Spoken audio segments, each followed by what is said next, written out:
अजीत दादा पवार नहीं रहे। महाराष्ट्र की सियासत के बेताज बादशाह कहे जाने वाले अजीत पवार का देहांत बारामती में एक प्लेन क्रैश में हुआ। यह हादसा लैंडिंग के दौरान हुआ बताया जा रहा है। इस विमान में अजीत पवार सहित विमान सवार सभी लोगों की जान चली गई। अजीत पवार का निजी जहाज पुणे के बारामती इलाके में लैंड कर रहा था, तब यह हादसा हुआ। लोगों की माने तो बारामती एयरपोर्ट पर लैंड करते समय उनके जहाज का बैलेंस बिगड़ गया और यह क्रैश लैंड हो गया। 66 साल की उम्र में महाराष्ट्र के डिप्टी सीएम अजीत पवार बारामती में 4 पब्लिक मीटिंग्स में शामिल होने के लिए पहुंच रहे थे। यह घटना सुबह करीब 9 बजे हुई। मुंबई से उड़ान भरने के 1 घंटे बाद यह विमान हादसे का शिकार हो गया। बताया जा रहा है कि हादसे में मरने वालों में 2 पायलट, 2 यात्री, 1 अटेंडेंट और अजीत पवार का पर्सनल सिक्योरिटी ऑफिसर भी शामिल है। बात अजीत पवार की करें तो उनको महाराष्ट्र की राजनीति का बेताज बादशाह कहा जाता था। उन्होंने अपने चाचा शरद पवार के साथ राजनीति में कदम रखा और अपनी सियासी कौशल के जरिए एनसीपी को महाराष्ट्र में एक बड़ी पार्टी बनाया। शरद पवार के मशहूर जन आधार के साथ साथ अजीत पवार ने भी महाराष्ट्र में राजनीति में एक अपनी नई लकीर खींची थी और जिसमें वो सफल भी रहे थे। साल 2022 में वो अपने चाचा शरद पवार से अलग हो गए और भाजपा के साथ मिलकर सरकार बनाई। 22 जुलाई 1959 को अहमदनगर के देवलाली परवरा में जन्मे अजीत पवार शरद पवार के बड़े भाई अनंतराव पवार के बेटे थे। अजीत पवार के पिता अनंतराव फिल्म इंडस्ट्री से जुड़े रहे। वो शांताराम के राजकमल स्टूडियो में काम करते थे। अजीत पवार ने महाराष्ट्र की राजनीति में 1982 में कदम रखा और सबसे पहले वो एक सहकारी चीनी कारखाने के लिए बोर्ड का चुनाव लड़े और पुणे की सहकारी बैंक के अध्यक्ष के रूप में चुने गए और वो जल्द ही सहकारी आंदोलन में एक प्रमुख व्यक्ति के रूप में उभरे, जिसे उन्होंने लगातार ग्रामीण महाराष्ट्र की रीढ़ के रूप में बताया था। करीब 16 सालों तक वो इस पद पर काबिज रहे। इसके बाद साल 1991 में अजीत पवार पहली बार बारामती से ही सांसद चुने गए। हालांकि बाद में उन्होंने ये सीट अपने चाचा शरद पवार के लिए खाली कर दी। इसके बाद शरद पवार ने बारामती से चुनाव जीता और वो केंद्र में पीवी नरसिम्हा राव की सरकार में रक्षा मंत्री बने थे। और यही वो दौर था जब शरद पवार महाराष्ट्र की राजनीति से निकलकर केंद्र की राजनीति में सक्रिय हुए और अजीत पवार ने महाराष्ट्र की सियासत की कमान अपने हाथों में ले ली। अजीत पवार की मेहनत और बढ़ती लोकप्रियता ने उन्हें शरद पवार की सियासी वारिस के तौर पर महाराष्ट्र में स्थापित किया। साल 1995 में वो पहली बार पुणे के बारामती में विधानसभा क्षेत्र से चुनकर विधायक बने। इसके बाद वो लगातार इस क्षेत्र से विधायक चुने जाते रहे। 1999, 2004, 2009, 2014, 2019 और 2024 में भी वो इसी सीट से महाराष्ट्र विधानसभा में पहुंचे। अपने 45 साल के राजनीतिक सफर में वो 1 बार सांसद और 7 बार विधायक बने। हालांकि अजीत पवार ने लगातार अपने आप को महाराष्ट्र की सियासत में सक्रिय रखा। कई बार वो सरकार में भी आए और कई महत्वपूर्ण मंत्रालय की जिम्मेदारी भी संभाली।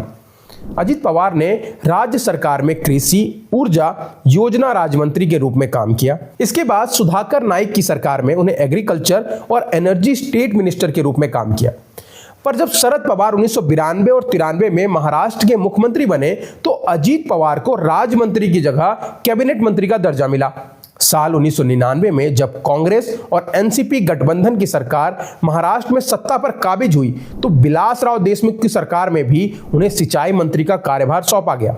साल 2003-2004 में सुशील कुमार शिंदे की सरकार में उन्हें ग्रामीण विकास का अतिरिक्त प्रभार दिया गया था। इसके बाद वो उप मुख्यमंत्री भी बने। इसके बाद साल 2019 का एक ऐसा दौर आया जब अजीत पवार का राजनीतिक करियर एक दिलचस्प उथल पुथल के दौर से गुजरा। इसी साल उन्होंने 2 अलग अलग मुख्यमंत्री के अंदर उप मुख्यमंत्री पद की शपथ ली। जब भाजपा और शिवसेना गठबंधन ने महाराष्ट्र में बहुमत हासिल किया था और मुख्यमंत्री पद को लेकर दोनों पार्टियों में खींचातान चल रही थी, तभी 23 नवंबर की सुबह अजीत पवार ने देवेंद्र फडणवीस के साथ चुपचाप डिप्टी सीएम पद की शपथ ले ली। हालांकि कुछ ही घंटों में यह सरकार गिर गई और इसके बाद कुछ दिनों के बाद उद्धव ठाकरे ने एनसीपी और कांग्रेस के साथ मिलकर सरकार बना ली, पर तब भी उन्हें ही डिप्टी सीएम बनाया गया। पर जब एकनाथ शिंदे ने शिवसेना से बगावत की और भारतीय जनता पार्टी के साथ मिलकर सरकार बनाई तो अजीत पवार विपक्ष में बैठ गए हालांकि साल 2022 में उन्होंने अपने चाचा शरद पवार से राजनीतिक रिश्ता तोड़ दिया और भाजपा और शिवसेना के गठबंधन वाली सरकार में शामिल हो गए और एक बार फिर उन्हें डिप्टी सीएम बनाया गया। 2023 में महाराष्ट्र चुनाव में अजीत पवार ने शिवसेना और भाजपा के साथ मिलकर चुनाव लड़ा, एक बार फिर महाराष्ट्र के डिप्टी सीएम बने। तो अब तक 6 बार अजीत पवार जो है वो महाराष्ट्र के डिप्टी सीएम बन चुके थे। कई बार ऐसा भी कहा गया कि वो नंबर 2 की जगह मुख्यमंत्री बनना चाहते थे, पर उनके करीबी मानते हैं कि वो पोस्टर बॉय से ज्यादा कंट्रोल पॉलिटिक्स में रुचि रखते थे, जहां वो बस सिंबॉलिक लीडर ना रहकर सच में सरकार पर कंट्रोल रखने वाला बनना चाहते थे। अगर मैं आपको उनके इस डिप्टी सीएम बनने की सफर को बताऊं तो सबसे पहले अजीत पवार 10 नवंबर 2010 को पहली बार महाराष्ट्र के डिप्टी सीएम बने। इसके बाद उन्होंने साल 2012 में जब कांग्रेस एनसीपी की गठबंधन वाली सरकार बनी तब फिर से डिप्टी सीएम बने। 2019 में 23 नवंबर को उन्होंने कुछ घंटे के लिए बीजेपी के साथ, मतलब कि जो देवेंद्र फडणवीस जिसमें मुख्यमंत्री थे, उसमें डिप्टी सीएम की शपथ ली। चौथी बार उद्धव ठाकरे के नेतृत्व में महाविकास आघाड़ी की सरकार बनी, उसमें भी डिप्टी सीएम थे। इसके बाद दिसंबर 2024 में उन्होंने भाजपा और एकनाथ शिंदे की नेतृत्व वाली शिवसेना के साथ मिलकर महाराष्ट्र विधानसभा का चुनाव लड़ा। 5वीं बार फिर महाराष्ट्र के डिप्टी सीएम बने। आपको बता दूं कि अजीत पवार से पहले भी कई विमान हादसों में देश की जानी मानी राजनीतिक हस्तियां अपनी जान गंवा चुकी। सबसे ताजा मामला अहमदाबाद प्लेन क्रैश का है, जिसमें गुजरात के पूर्व मुख्यमंत्री विजय रूपानी की मौत हो गई थी। इससे पहले 30 सितंबर 2001 को कानपुर में एक राजनीतिक रैली में जाते समय कांग्रेस के सीनियर लीडर माधवराव सिंधिया का भी प्लेन क्रैश में जान गई थी। आपको बता दूं कि वो खुद ही सिविल एविएशन मिनिस्टर थे और उनका 10 सीटों वाला विमान उत्तर प्रदेश के मैनपुरी में खराब मौसम के कारण क्रैश कर गया था।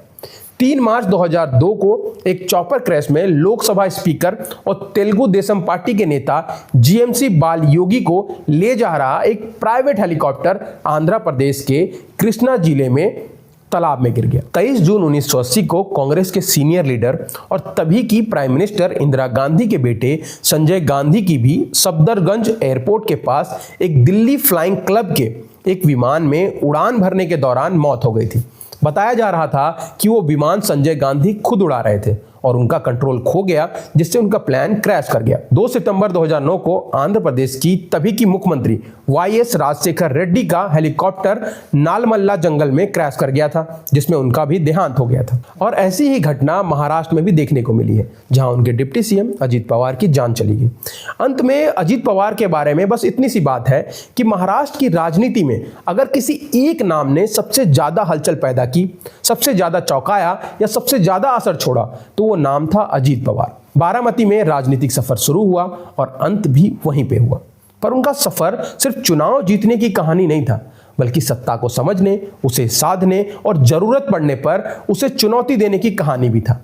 जहां चाचा शरद पवार की राजनीतिक विरासत से निकलकर उन्होंने अपनी एक अलग पहचान बनाई, कभी कभी रणनीतिकार के रूप में, कभी विद्रोही के रूप में, कभी सत्ता के सबसे मजबूत स्तंभ के रूप में। वैसे भी राजनीति में किसी नेता की असली पहचान उसके पद से नहीं होती है, बल्कि उसके असर से होती है। और अजीत पवार उन नेताओं में हमेशा रहे जिनके एक कदम से सरकारें हिलती रही, गठबंधन जो है वो बदलते रहे और सियासी समीकरण दोबारा लिखे जाने लगे। उनकी राजनीति बताती है कि सत्ता स्थायी नहीं होती, लेकिन सत्ता का असर डालने की क्षमता किसी को अमर बना सकती है, और शरद पवार ऐसे ही थे। तो ऐसे ही और जानकारियों के लिए जुड़े रहें बजरबट्टू दुनिया पर। सब्सक्राइब करें बजरबट्टू दुनिया को, और अगर आपको ये वीडियो पसंद आया है तो लाइक जरूर करें।